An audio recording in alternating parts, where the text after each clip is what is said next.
Assalamualaikum warahmatullahi wabarakatuh.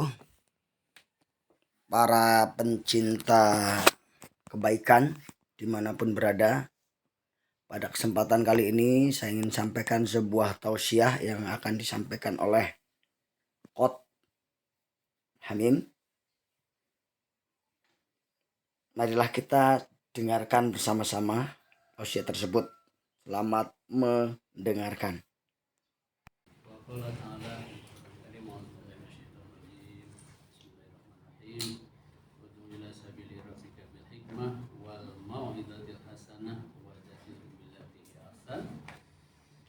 Inna rabbaka huwa a'lamu biman dhalla an sabilihi wa huwa a'lamu bil muhtadin. Jadi serulah manusia kepada jalan Tuhanmu yang dengan hikmah dan pengajaran yang baik, dan berdebatlah dengan mereka dengan cara yang baik. Sesungguhnya Tuhan dialah yang lebih mengetahui siapa yang sesat dari jalannya, dan dialah yang lebih mengetahui siapa yang mendapatkan petunjuk. Para coach sekalian, alhamdulillah pada siang menjelang sore ini kita bisa berkumpul muajahah bersilaturahim di tempat yang bersyukur ini dalam keadaan sehat walafiat. Salawat dan salam semoga senantiasa Allah limpah curahkan kehadiran kita Muhammad Sallallahu alaihi wasallam. pada keluarga sahabat dan kepada umatnya ila yaumil qiyamah. Para sekalian, pada sore hari ini wilayah, kalau istilah sebelah itu jauh lah ya. Kalau di kita apa ya? Kunjungan. Supervisi. Monep. Monep ya. Jumpa fan. Kalau monep tuh di akhir tahun biasanya. Apapun itu, ya ini sebuah apa namanya yang perlu kita syukuri bersama. Bahwasanya saya secara pribadi bisa bersilaturahim di Pandeglang ini dalam keadaan sehat walafiat, dan nanti pada perjalanannya itu akan kita coba diskusikan terkait dengan dinamika dan fenomena yang terjadi di Pandeglang kaitannya dengan pemisahan mulai dari 2019 ya. 2019 itu ada yang namanya Imani, kemudian juga Raker wilayah ya pada saat itu untuk membuat program-program terkait dengan pemisahan tersebut. Nah, pada kenyataannya, dan kalau tidak salah ada beberapa daerah juga yang belum berjalan dengan Imani tersebut juga sudah dihilangkan begitu ya. Jadi kemudian juga balik lagi beda lagi terkait dengan gerakan ini yang saat ini adalah komunitas profesional. Jadi kita tidak tahu ke depan juga apakah akan ada berubah lagi atau seperti apa, tapi apapun itu yang namanya dakwah itu melekat pada diri kita gitu ya. Jadi pada intinya bagaimana kita mengajak kepada orang untuk senantiasa berbuat baik. Nah, itu inti dasarnya. Nah, sehingga dengan demikian para bos sekalian ya, dakwah Islam itu merupakan proses transformasi dan perubahan. Jadi dari yang tidak baik ke arah yang baik, dari yang baik ke arah yang lebih baik, dari yang tidak tahu menjadi tahu, ya, dari yang tahu menjadi lebih tahu lagi. Itu tadi di ayat yang awal itu saya sampaikan kenapa saya bacakan sekaligus dengan terjemahannya, ya kita sama-sama tahu lah bahwasanya kita keterbatasan dengan bahasa Arab kita, sehingga dimanapun kita berada ya, ketika ada acara itu hendaknya memang kita bacakan sekaligus dengan terjemahannya. Ini untuk supaya interaksi kita dengan Al-Quran itu sehingga kita tahu. Jadi ketika kita tilawah bukan sudah tidak lagi mengejar sehari satu juz, tapi juga bagaimana satu juz kita tahu. Satu juz itu kita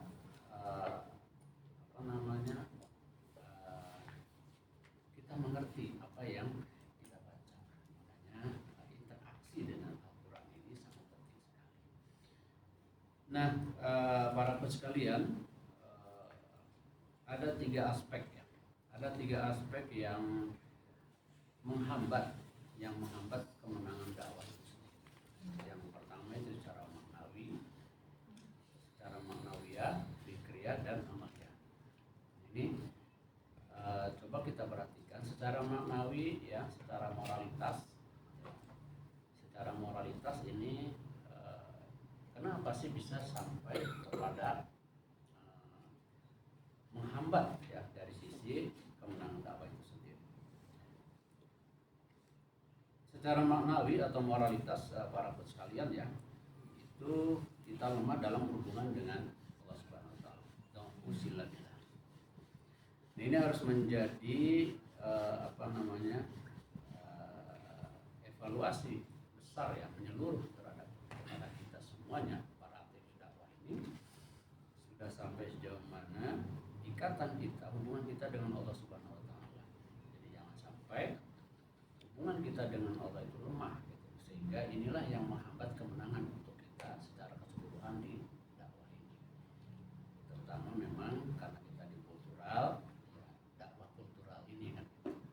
Dan ini juga menjadi tantangan tersendiri ya, ketika kita berada di par kita, mungkin kita mudah saja mengenalkan kepada orang dengan label par kita gitu. Nah, sekarang jadi tantangan tersendiri. Manakala kita terkena undang-undang yang untuk tidak bersama dengan saudara-saudara kita, ini tentu juga untuk menjadi seorang dai ini juga tidak lepas. Jadi hanya bajunya saja yang berbeda. Dimanapun kita berada, sebagai apa kita, maka kewajiban berdakwah itu harus terus dijalankan. Nah, yang menghambat pertama itu tadi, bagaimana hubungan kita dengan Allah Subhanahu wa taala yang harus kita review total, harus kita evaluasi. Jadi sehingga jangan sampai apa yang menjadi hambatan yang melekat pada diri kita dan besar organisasi ini menjadi hambatan terbesar di dalam kemenangan dakwah itu sendiri, yaitu karena kita lemah hubungan dengan Allah Subhanahu wa taala. Jadi itu usilabillah. Jadi sampai sejauh mana rengekan kita kepada Allah Subhanahu wa taala ya di malam-malam hari ketika orang lain nyaman dengan selimutnya kan. Apalagi Pandeglang barangkali dingin kalau malam ya. Jam 2 jam 3 itu luar biasa semeriwingnya kayak gitu. Apalagi daerah Mandalawangi sana. Pak Yazid sampai pakai jas kan itu kan. Itu. Jadi itu ya yang pertama, secara maknawi ini kelemahan kita, hubungan kita dengan Allah Subhanahu wa taala harus kita perbarui dan harus kita perkuat. Kemudian juga kita itu selama ini tidak ikhlas nih, berada di komunitas ini. Kerja dakwah kita ya kita masih ngagurutu, kita masih melihat orang lain gitu. Orang lain kok tidak diberi amanah sementara saya diberi.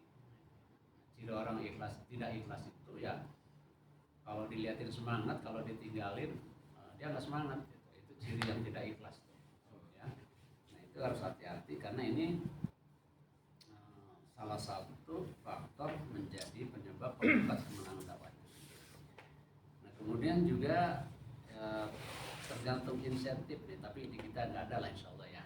Jadi nggak ada dari kita semua yang ada di sini itu kerja menunggu insentif. Kalau ada insentif jalan, kalau nggak ada ya nggak jalan. Alhamdulillah itu di kita nggak ada. Kemudian juga kalau dikritik itu marah gitu. Ya. Nah itu Pak. Nah ini kalau dikritik marah. Nah, padahal kata Ustadz Rahmat Allah, kalau kritikan itu ibarat daun kering yang jatuh yang akan menyuburkan pohon itu sendiri. Itu kritik. Ya. Kalau kritik lain lagi Pak ya. Iya. Jadi sebetulnya itu yang terjadi gitu. Jadi jangan sampai ya kita sudah merasa di atas ya, di atas yang lainnya itu ketika dikritik atau sedang berada di posisi-posisi struktural atau di kultural ini, ketika dikritik oleh bawahannya itu marah. Padahal kata Ustadz Rahmat Abdullah bahwa kritikan itu akan menyuburkan ibarat daun kering yang jatuh di bawahnya itu. Nah, itu jadi menjadi pupuk ya, pupuk organik itu sendiri. Nah masih ada sisa-sisa karat jahiliyah. Kita mungkin bisa bisa kaji sendiri ya. Kemudian lemah dalam semangat ya, lemah semangat dalam berdakwah, gelisah dan gampang putus asa. Tapi ketika mentok itu tidak mencari solusi, tapi juga ya sudahlah, karena mungkin ini sudah takdir, tapi semuanya tidak seperti itu. Jadi harus mencari jalan keluar. Nah, itu faktor yang pertama secara maknawi ya, kenapa kemenangan kita itu jadi terhambat ya. Kemudian secara fikriyah, para sekalian, kita lambat ya dalam menentukan sikap. Manakala ada sebuah permasalahan, diskusi terus saja itu kan, sementara orang lain sudah lari. Tapi kita tidak bisa menentukan sikap. Nah, inilah yang menjadi faktor penghambat. Jadi cara berpikirnya negatif ya, jumut. Itu aja gitu kan. Dulu juga begitulah gitu kan. Jadi tidak ada inovasi. Nah ini kurang kreatif dan inovatif, ini tantangan bagi kita semuanya ya. Kalau misalkan konteksnya itu di Pandeglang, jadi bagaimana konteks kekinian ini originalitas daripada ide-ide yang akan muncul nanti dari Bapak sekalian, barangkali itu bisa diterapkan untuk permasalahan yang ada di Pandeglang. Nah, jadi sekali lagi secara fikriyah kurang inovatif, yang sebetulnya ini dakwah ini biasa berkembang membutuhkan kerja-kerja yang inovatif di antara kita semuanya. Nah, kemudian dia itu tidak mengikat masa lalu dan masa kini. Artinya kerja-kerja yang terdahulu itu tidak dievaluasi, sehingga tidak menjadi pijakan untuk kerja berikutnya. Padahal apa yang kita lakukan harusnya dievaluasi dan secara menyeluruh, sehingga apakah ini masih relevan untuk dilakukan atau kita mencari ini lain kan gitu. Nah, sehingga dengan demikian masa lalu, kini dan yang akan datang itu kaitannya sangat erat sekali gitu. Karena apa? Karena ini sebagai pijakan untuk melangkah ke depannya. Jadi tidak berputus, tidak seperti missing link atau mata rantai yang putus. Ini sehingga dengan demikian kerja-kerja itu sangat terencana sekali, karena itu pijakannya adalah apa yang sudah kita lakukan, kemudian capaiannya berapa, itu bisa kita kejar di masa yang akan datang. Nah, kemudian juga kadang kita rancu dalam menentukan program inti atau auliatnya tidak ada. Jadi skala prioritasnya tidak dilakukan di sini. Jadi kerja ya udah kerja aja kan gitu. Padahal energinya banyak, itu kan, waktu, tenaga, pemikiran dan biaya dikeluarkan cukup banyak, sementara efeknya itu sedikit gitu. Padahal ada quick win ya, ada pekerjaan kecil tapi efeknya, dampaknya luar biasa. Nah, ini yang dinamakan skala prioritas, sehingga inilah yang menghambat dari sisi kemenangan dakwah itu sendiri di secara fikriyah. Nah, kemudian secara operasional amaliyah ya, secara operasional dari sisi kita sebagai anggota kurang disiplin gitu. Itu menjadi penyakit kita bersama ya, yang harus kita carikan solusinya ya. Jangan sampai kita kurang disiplin terhadap agenda-agenda yang sudah kita rencanakan bersama. Dan berikutnya adalah kita lemah ya dalam menghasilkan orang-orang profesional. Jadi jangan sampai kita tidak bisa membidik para potensi-potensi yang ada di luar, yang sesungguhnya itu bisa berkontribusi secara maksimal di komunitas kita. Itu kita abaikan. Jadi makanya ini sangat penting sekali ya untuk mendekati para profesional ya, para tokoh-tokoh, sehingga dengan demikian mereka bisa menjadi instrumen dengan pemikiran-pemikiran yang dimiliki oleh mereka. Nah, ini menjadi PR bagi kita semuanya untuk bisa menggandeng di lingkungan profesional. Kemudian juga tidak sinkron dalam menjalankan program, itu sama dengan aulia tadi. Nah, para coach sekalian, itulah tiga aspek yang menghambat kemenangan